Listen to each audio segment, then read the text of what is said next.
అందరు కూర్చోరే, అందరు కూర్చోరు. ఎవరు లేవద్దు, బ్రతకడానికి అవకాశం లేకుండా చేస్తున్నారు. ఇవాళ మంచినీళ్ళు లేక ప్రజలు మళ్ళీ నీళ్లు కొనుక్కోవాల్సిన దుస్థితి. సాగునీళ్ళు ట్యాంకర్లతో కొనుక్కొచ్చుకొని పోసుకున్నారు. ఇంత దుర్మార్గంగా మారుతాయని కేసీఆర్ కలగనలే, ఎవరం కూడా అనుకోలేదు. సరే చేస్తుండొచ్చు పరిపాలన, మనం ఒక దారి చేసి ఇచ్చినాం కదా, ఇక అదెందుకు పోతుందిలే ఉంటుంది కదా అనుకున్నాం. 1 కోటి ఎకరాలకు పైన నీళ్ళు ఇచ్చినాం, ఇస్తారు కదా అవి అనుకున్నాం. మారితే మారిందిలే, ఏముంది, ప్రతిపక్షంగానైనా మనం ప్రజల కొరకు పనిచేసే దాంట్లోనే ఉందాం అనే భావనతో ఉన్నాం.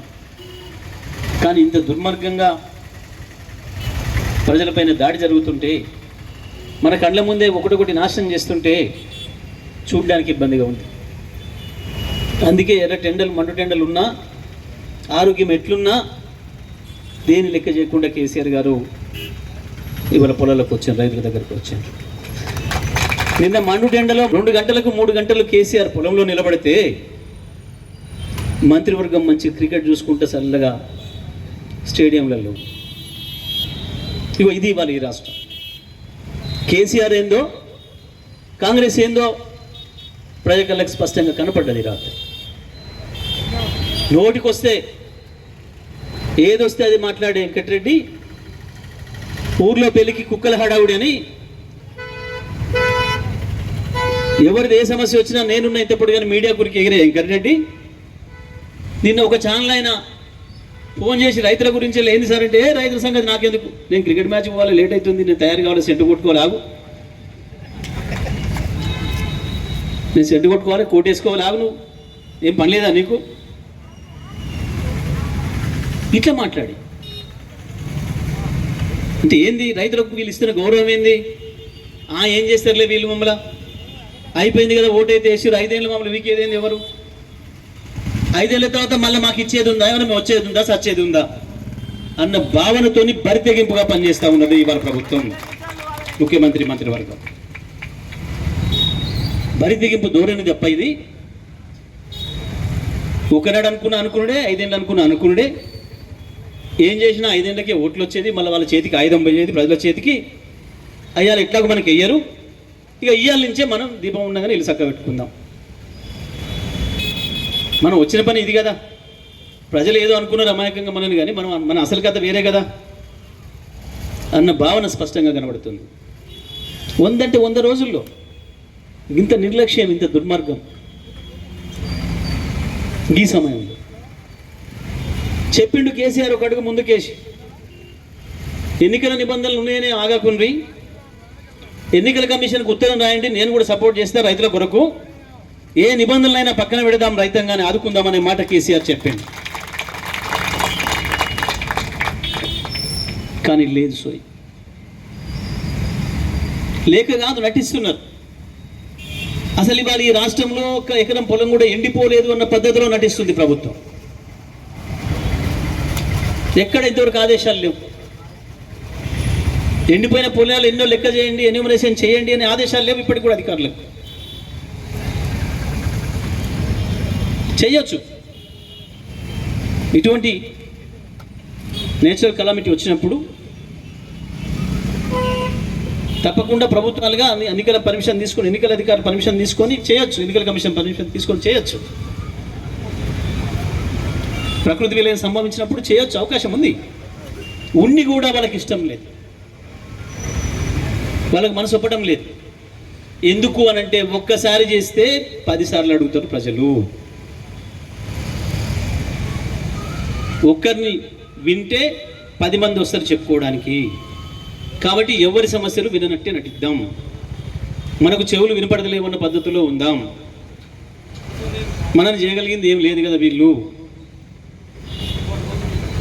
చేస్తే ఓ రోజు దీక్షలు చేస్తారు, ఓనాడు ధర్నాలు చేస్తారు, ఊరుకుంటారు, ఇంకేముంటుంది అని అనుకుంటున్నారు. అంత నిర్లక్ష్యం ప్రజల పట్ల. ఇవాళనే కాదు, ఇది 75 సంవత్సరాలుగా ఈ దేశంలో కాంగ్రెస్ పార్టీ వైఖరి ఇదే. గతంలో దొంగలు ఇటు అటు 2 దొంగలే ఉండేది. ఓసారి నువ్వు వస్తావు, ఓసారి నేను వస్తా, ఏముంది లేమని చెప్పి. కానీ మధ్యలో కేసీఆర్ వస్తాడు ఇట్లా ప్రజలకు అన్ని చేస్తాడని కలగనలేదు. ఇప్పుడు అది తలనొప్పైంది వీళ్ళకి. కేసీఆర్ ప్రజలకు అలవాటు చేసిండు అన్ని. ఉండే నా నీళ్ళు, ఇంటింటికి నీళ్ళు 2014 ముందు ఉండే నా 1 కోటి ఎకరాలకు నీళ్లు, ఉండే నా 24 గంటల కరెంటు. కేసీఆర్ వచ్చి కదా ఇచ్చింది ఇవన్నీ నటిస్తున్నారు, చెవులు వినట్టు నటిస్తున్నారు ఈ దొంగలు ఇవాళ.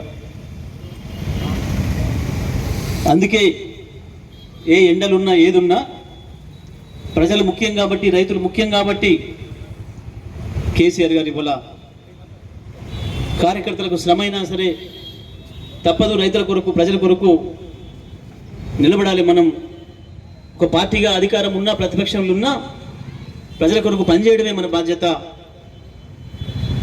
అని ఇవాళ ఈ నిర్ణయం తీసుకున్నారు. నిజమే, ఇవాళ కేసీఆర్ గారు నిన్న చెప్పాను, కాళేశ్వరంలో ఎత్తిపోసే అవకాశం ఉంది, ఇప్పటికి కూడా నేను చేస్తా. మీ ప్రభుత్వం ఇట్లనే చలనం లేకుండా ఉంటే నేనే 50,000 మంది రైతులు తీసుకొని వస్తా కాళేశ్వరం కన్నా మాట చెప్తాను. పోదాం, అందరం సిద్ధంగా ఉందాం. కాళేశ్వరం మొట్టమొదటి ఫలితాన్ని తీసుకున్న రైతులం, సూర్యాపేట జిల్లా రైతులం ఎటువంటి తెగింపుకైనా ఎటువంటి త్యాగానికైనా సిద్ధంగా ఉండాలి. మన బతుకుల కొరకు కొట్లాటకు మనమే ఉండాలి, ఇంకెవరో రారు మన కొరకు. జరిగిపోయింది, పొరపాటున ఆయుధం వాళ్ళ చేతికి ఇచ్చారు, దొంగల చేతికి ఇచ్చారు. అయినా యుద్ధం చేద్దాం. కేసీఆర్ ఉన్నాక ఒంటి చేత్తోనైనా పోరాటం చేయడానికి కార్యకర్తలుగా మనం అందరం కూడా సిద్ధంగా ఉందాం.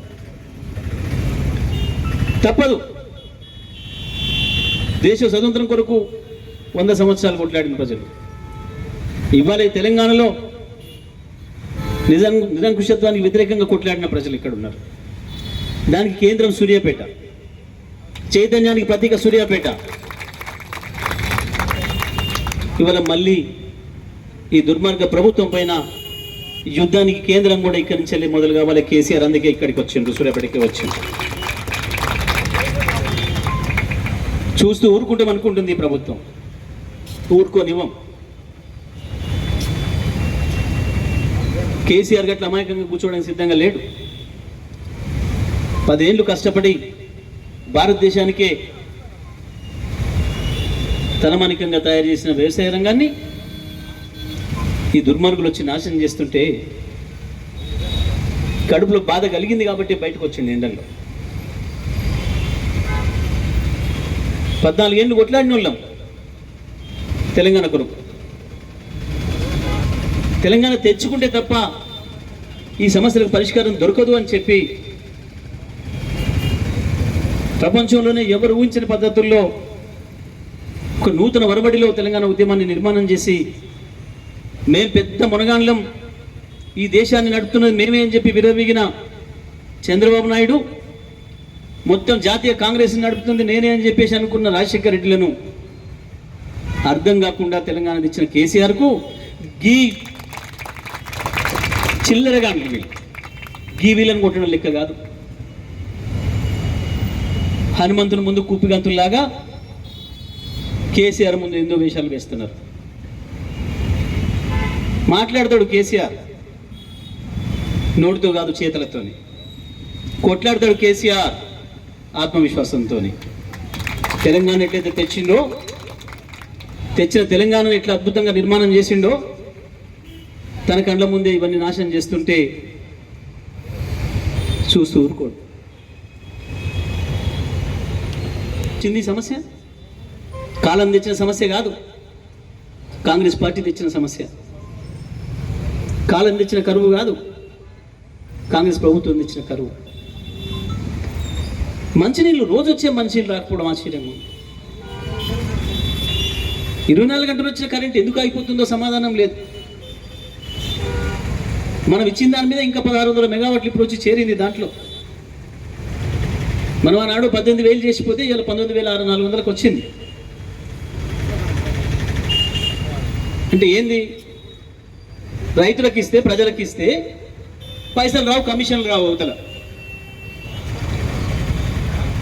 మేము రోడ్లు కడతాం, రోడ్లు వేస్తాం. మన జిల్లా మంత్రి ఉన్నాడు, ఏది శాంక్షన్ లేదు, ఏది లేదు. నల్లగొండకు వచ్చే ఇగో ముషంపల్లికి 100 కోట్ల రోడ్డు వేస్తున్నా అన్నాడు. అయ్యో నిజమే 100 కోట్ల రోడ్డు వస్తుంది, కాంట్రాక్టర్లు పోతే 4 రూమ్లో కూర్చోబెట్టి 4 కాడ కమిషన్లు తీసుకున్నాడు. ఇప్పటికి ఇది ఒక అలవాటు అయిపోయింది.